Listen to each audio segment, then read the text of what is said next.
In the early 2000s, skate punk started losing some of its mainstream popularity, as multiple bands who made their mark in the 1990s changed their style, focused on other musical projects, or simply called it quits. But one band seemed to just be getting started.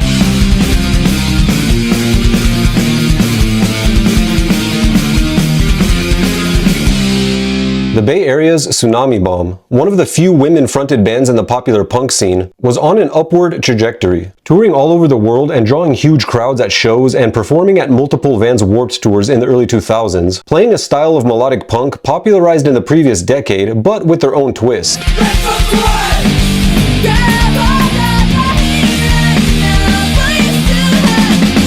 In 2002, the founder of website Punktastic summed it up nicely when he said that Tsunami Bomb could literally be the next big thing to come out of the Californian punk scene. Not only are their punk light pop tunes as catchy as the most contagious of diseases, they have all the hallmarks needed to leave an impression on the MTV generation too. But then, the band suddenly broke up in 2005, telling fans on their MySpace page that they had become weighed down by the business end of the music industry, which was kind of surprising for a band on independent punk label Kung Fu Records, and who, in a lot of ways, seemed like they were just starting to break out. And then, the band reformed a decade later in 2015 with an almost entirely new lineup, including some original members that had left the band early on, and a brand new vocalist. So what really explains the band's breakup? Was it the independent punk music industry, or something else? And also, what does Tsunami Bomb's breakup in 2005 say about punk rock in the United States in the early 21st century?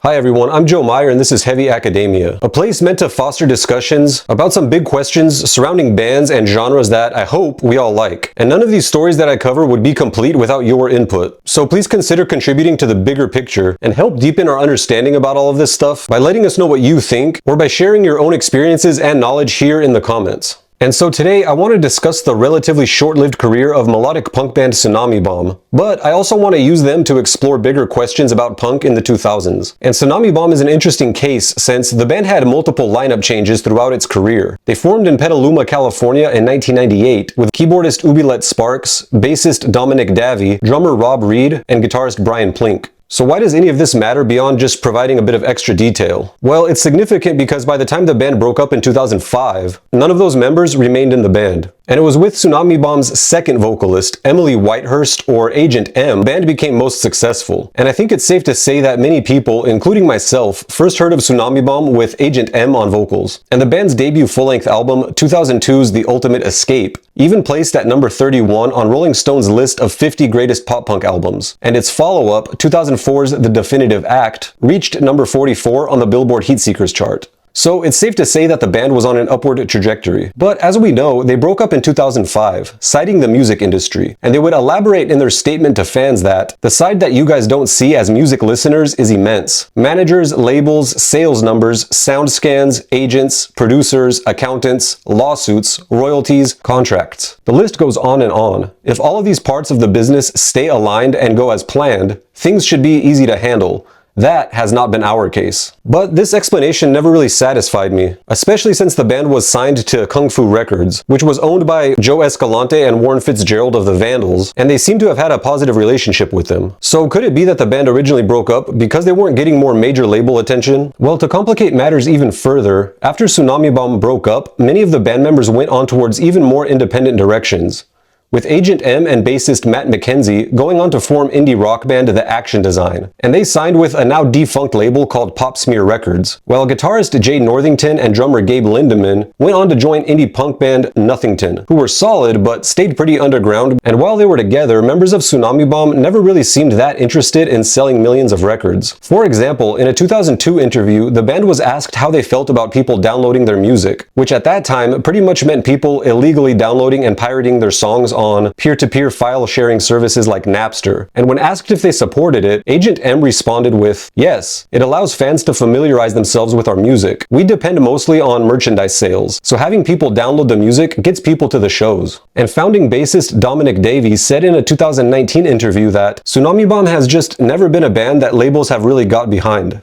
We've never had a bunch of labels lining up to work with us. I think we are just a bit outside of anything that's going on. It's not easy for everyone to wrap their heads around. Tsunami Bomb's sound has always been a bit of a weird little beast, and I guess that has made most labels pretty skittish when it comes to us. So if it wasn't really the business end of the music industry as the band claimed, then what was it? Well, to answer that, it's pretty important to pay attention to how the band's sound and lineup had changed quite a bit from their early EPs to their first and then second full-length albums. The Ultimate Escape was a bit more straightforward melodic punk than what came before it, as some of their early EPs and tracks were a bit more experimental at times, especially with the use of keyboards.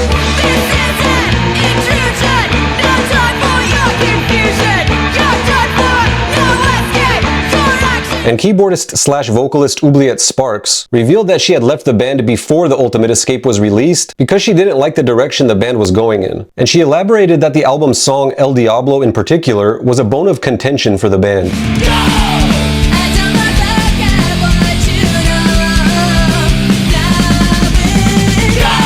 Apparently, the song was supposed to be a bit more experimental and progressive, with Sparks saying that, "We were writing El Diablo. A couple days later, an M came back and was taking notes and she was like, 'Can you change this part and this part?' We were kind of like, 'Yeah.' We'd play it again and I'll talk. Then change another part, and then another part. Finally, she's like, 'Yeah, this is how I want it.' And so this sounds like nothing too serious, just a band compromising during the writing process. But it symbolizes bigger problems for the band and perhaps for punk in general. And Sparks continued, "There was some banter back and forth between which of us liked it this way and which of us didn't. I was like, I mean it's good, but to me it's the same pop format as a lot of our songs. I know things should be catchy, but I feel like we should try to work with the original. We're doing something different with this. And yeah, it may not be the most radio-forward song, but I think it's a song that musicians would listen to and be like, holy shit, I got voted down." So it seems that some of the members wanted to go in a more obscure direction, while others wanted to stay a little more catchy and poppy. But even Matt McKenzie, who left the band with Agent M to form the more pop-oriented Action Design, didn't seem to think that Tsunami Bomb's style of punk rock was the right direction either. And he said that he and Emily had more creative freedom in the Action Design than they ever did with Tsunami Bomb. Because with Tsunami Bomb, they were more limited musically, and we had to write within certain parameters. With this project, we went out of our way to not be pigeonholed.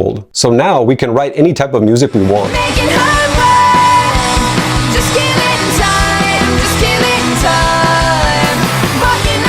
So based on these sentiments from former members of the band, it seems that both camps, those wanting to go more experimental and those wanting to go more pop, felt that the melodic punk rock Tsunami Bomb played was too limiting for their creativity. And this, in my opinion, is super revealing since 2005, the year the band broke up, in a lot of ways marked a point in time when many of the well-known punk bands who found success in the 1990s started slowing down and pursuing other musical endeavors. For example, in 2004, Millencolin's Nikola Sarcevic put out a solo folk rock album. Also in 2004, Lagwagon frontman Joey Cape and No Use for a Name's Tony Sly put out an acoustic album, covering songs from their respective bands. And Tsunami Bomb themselves began steering in a slower, more indie or even emo direction with their second full-length album, The Definitive Act, in 2004.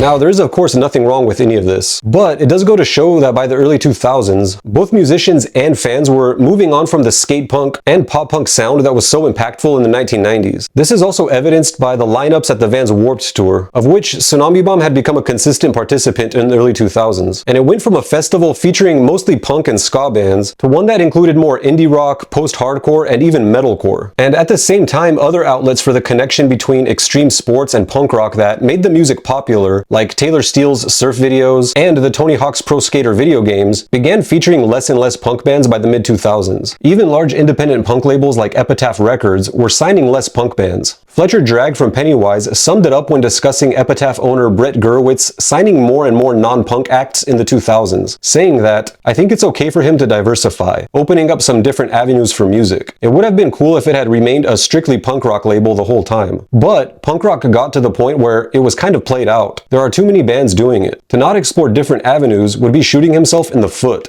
But as it turns out, melodic punk and subgenres like pop punk and skate punk just needed a little bit of a break, and as nostalgia began to creep back up in the punk rock world, Tsunami Bomb reformed in 2015, with some original members and a new vocalist Kate Jacoby replacing Agent M. And they released a new album in 2019 on Jello Biafra's label Alternative Tentacles. And they've been touring ever since, with a bit of a return to their original keyboards-heavy pop punk. I've always tried to love, but you look with disdain, with regretful demands you pretend that I'm exactly what. And so I think it's safe to say that in some ways, the story of Tsunami Bomb really mirrors the story of popular and melodic punk in the 21st century. It began to wane in the early 2000s, just as the band was making its mark, with musicians and fans increasingly turning away from the sounds that led to skate punk's 1990s explosion and pop punk's turn-of-the-century dominance, getting overshadowed by indie rock and post-hardcore. But this type of music has also made a bit of a comeback in recent years, mostly catapulted by nostalgia. But let me know what you think in the comments. What do you think about Tsunami Bomb's 2005 breakup and 2015 reunion? And on what level would you place the band's significance in the broader story of 2000s punk? Also, if you were there for any of this, what was your experience with the waning of popular punk in the 2000s? Did you lose interest? Or did you maybe turn towards different genres like a lot of bands and fans did? Or did you just stick it out and stay loyal to the bands that made their mark in the 1990s? I look forward to hearing your thoughts, and I look forward to seeing you again here on Heavy Academia.